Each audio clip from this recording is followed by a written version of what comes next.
Ce matin, l'Ukraine pleure à nouveau ses morts.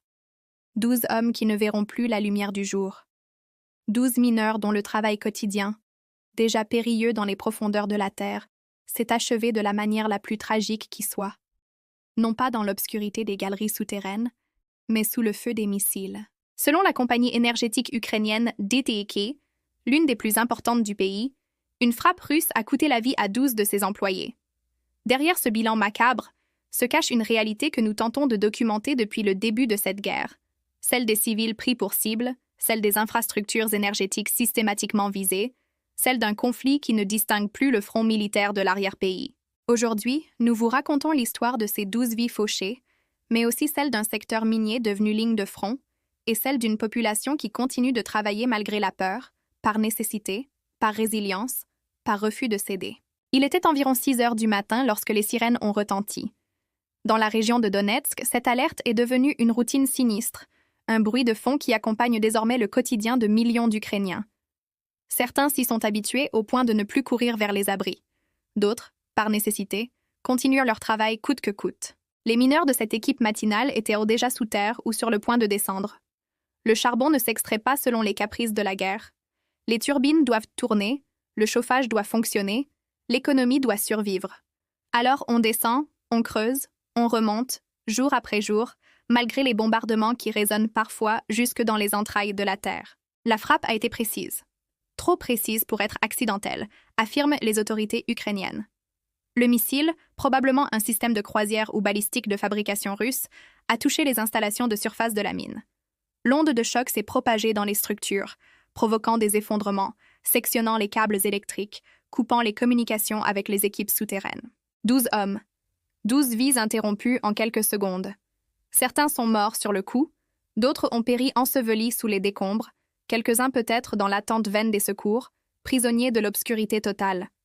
Derrière le chiffre, 12, il y a des noms, des visages, des familles. Des hommes qui ce matin-là ont embrassé leurs femmes, leurs enfants, avant de partir au travail. Des hommes qui avaient prévu ce qu'ils feraient le soir en rentrant, ce week-end, le mois prochain. Dans les régions minières d'Ukraine, être mineur n'est pas simplement un métier, c'est une identité, souvent transmise de père en fils. Ces communautés se sont construites autour des mines. Leur vie sociale rythmée par les horaires de travail, les fêtes professionnelles, la solidarité face aux dangers quotidiens du travail souterrain. Volodymyr, père de 3 enfants. Andriy, qui devait célébrer ses 20 ans de carrière dans la mine.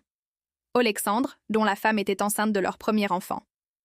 Nous ne connaissons pas encore tous les noms, toutes les histoires, mais nous savons que chacune de ces morts laisse un vide impossible à combler.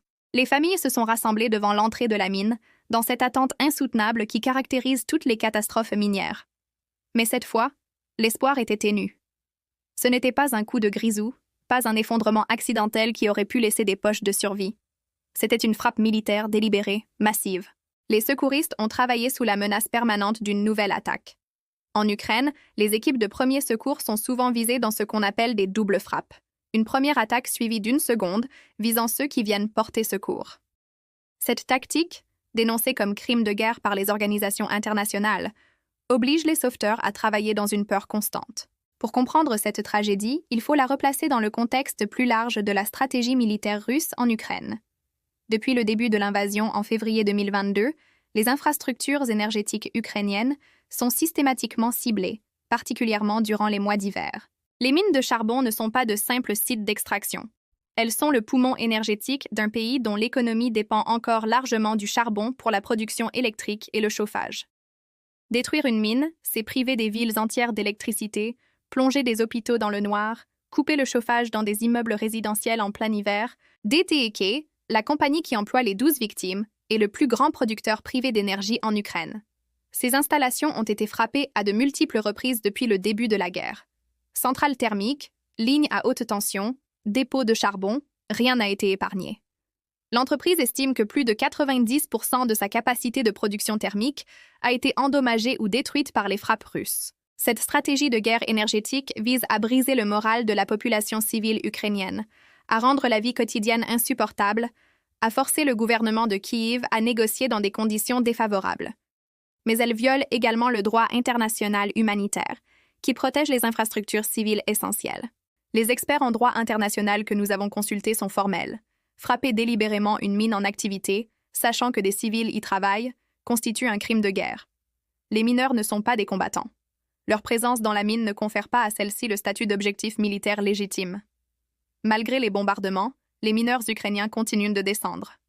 Pourquoi? La réponse est complexe, mêlant nécessité économique, fierté professionnelle et patriotisme. Pour beaucoup, il n'y a simplement pas d'alternative. Dans ces régions industrielles, les mines sont souvent le principal employeur. Sans travail, pas de salaire. Sans salaire, impossible de nourrir sa famille, particulièrement dans un contexte de guerre où tout est plus cher, plus difficile à obtenir. Mais il y a aussi une dimension patriotique indéniable. Continuer à extraire du charbon, c'est permettre à l'Ukraine de tenir énergétiquement. C'est refuser que la guerre paralyse le pays. C'est un acte de résistance, aussi silencieux et souterrain que le travail lui-même. Les conditions de travail se sont considérablement détériorées. Les équipes de maintenance ne peuvent plus intervenir régulièrement sur les équipements de surface, constamment menacés par les bombardements. Les stocks de pièces de rechange se tarissent, les importations étant rendues difficiles par la guerre. L'électricité nécessaire au fonctionnement des ascenseurs et de la ventilation est souvent coupée, obligeant à des descentes et remontées épuisantes par les escaliers. DTEC a dû mettre en place des protocoles de sécurité spécifiques à la guerre. Des abris renforcés ont été construits près des entrées de mines. Des équipes médicales sont prépositionnées.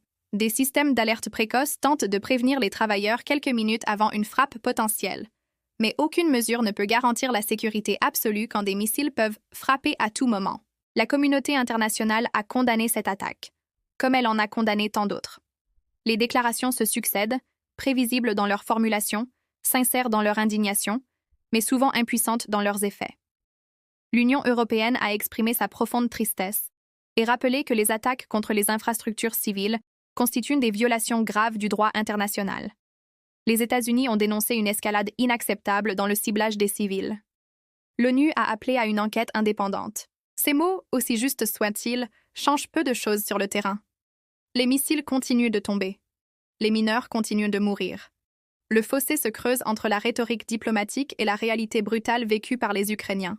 Certaines organisations de défense des droits humains documentent méthodiquement ces attaques, collectant témoignages, photos satellites, éléments balistiques.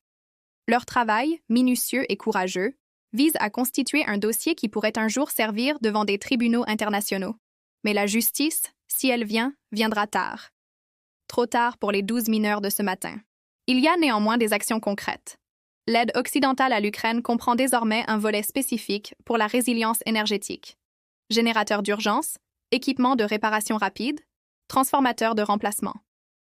Des pays comme la Pologne, l'Allemagne et la France ont envoyé du matériel et des experts pour aider à maintenir le réseau électrique ukrainien à flot. DTEK elle-même bénéficie d'un soutien international. Des partenariats avec des compagnies énergétiques européennes lui permettent d'accéder à des pièces détachées, à de l'expertise technique, parfois à des financements pour reconstruire ce qui a été détruit. Cette tragédie s'inscrit dans une longue et douloureuse histoire des mines ukrainiennes. Le Donbass, cœur industriel de l'Ukraine, a connu d'innombrables catastrophes minières au cours du XXe siècle. Des milliers de mineurs y ont perdu la vie dans des explosions de gaz, des effondrements, des inondations. Mais jamais, même aux heures les plus sombres de l'histoire soviétique, les mines n'avaient été délibérément bombardées. Les guerres mondiales avaient épargné ces installations, reconnues comme essentielles à la survie économique, quelle que soit la puissance qui contrôlait le territoire. Ce qui se passe aujourd'hui est donc sans précédent. La guerre moderne, avec ses missiles de précision, ses drones, sa surveillance satellite, permet de frapper n'importe quelle cible avec une exactitude redoutable. Les mines, autrefois protégées par leur importance économique même aux yeux de l'ennemi, sont devenues des cibles de choix précisément pour cette raison. Les anciens mineurs, aujourd'hui retraités, que nous avons interrogés expriment un mélange d'incrédulité et de révolte. Nous avons survécu à tant d'accidents, tant de dangers sous terre, nous confie l'un d'eux. Jamais nous n'aurions imaginé que le plus grand danger viendrait du ciel, de missiles tirés par ceux qui nous considéraient autrefois comme des frères. Car c'est aussi cela, la tragédie de cette guerre. Elle oppose des peuples qui ont longtemps partagé une histoire commune, des travailleurs qui faisaient partie du même système industriel soviétique, des familles parfois liées par le sang ou le mariage. Demain, ou peut-être après-demain, quand les décombres auront été dégagés, quand les corps auront été récupérés et rendus aux familles, Quand les funérailles auront eu lieu dans la douleur et la dignité, d'autres mineurs redescendront dans cette mine ou dans d'autres. Ils redescendront parce qu'ils n'ont pas le choix, parce que leurs familles ont besoin de manger, parce que leur pays a besoin d'énergie, parce que abandonner serait donner raison à ceux qui frappent, céder au projet d'asphyxie économique et morale de l'Ukraine. Ils redescendront avec la peur au ventre, certainement, avec la colère aussi, avec peut-être le visage d'un collègue disparu qui entra leurs pensées dans l'obscurité des galeries. Mais ils redescendront. Cette résilience forcée, admirée par certains, questionne aussi notre confort occidental. Que sommes-nous prêts à faire pour ces hommes qui meurent au travail sous les bombes? Au-delà des déclarations et des sanctions, quel prix sommes-nous prêts à payer pour qu'ils puissent un jour travailler sans craindre le ciel? Les 12 mineurs tués ce matin ne sont pas seulement des victimes de la guerre. Ils sont aussi le symbole d'un courage ordinaire, celui de millions de personnes qui continuent de vivre, de travailler, de construire malgré la destruction qui les entoure. Leur nom devrait être gravé quelque part, pas seulement sur un monument aux morts, mais dans notre mémoire collective. Volodymyr, Andriy, Alexandre et les 9 autres dont nous apprendrons bientôt les identités. Des hommes qui voulaient simplement gagner leur vie et qui ont payé de leur vie le simple fait d'aller travailler. En Ukraine, ce soir, 12 familles pleurent.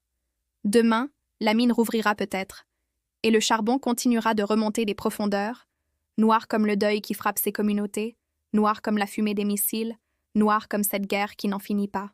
Mais dans ce noir absolu, il y a aussi la lumière têtue de ceux qui refusent d'abandonner. La lumière des lampes frontales qui redescendront demain dans les galeries. La lumière des bougies allumées sur les tombes fraîches. La lumière, fragile mais persistante, de l'espoir que cette tragédie ne soit pas vaine, que justice soit un jour rendue, que la paix revienne. En attendant, nous nous souvenons, nous témoignons, nous nommons les morts pour qu'ils ne deviennent pas de simples statistiques dans le décompte macabre de cette guerre. 12 mineurs, 12 vies, 12 raisons de plus d'exiger que les armes se taisent et que les hommes puissent à nouveau descendre dans les mines, sans craindre de ne jamais en remonter.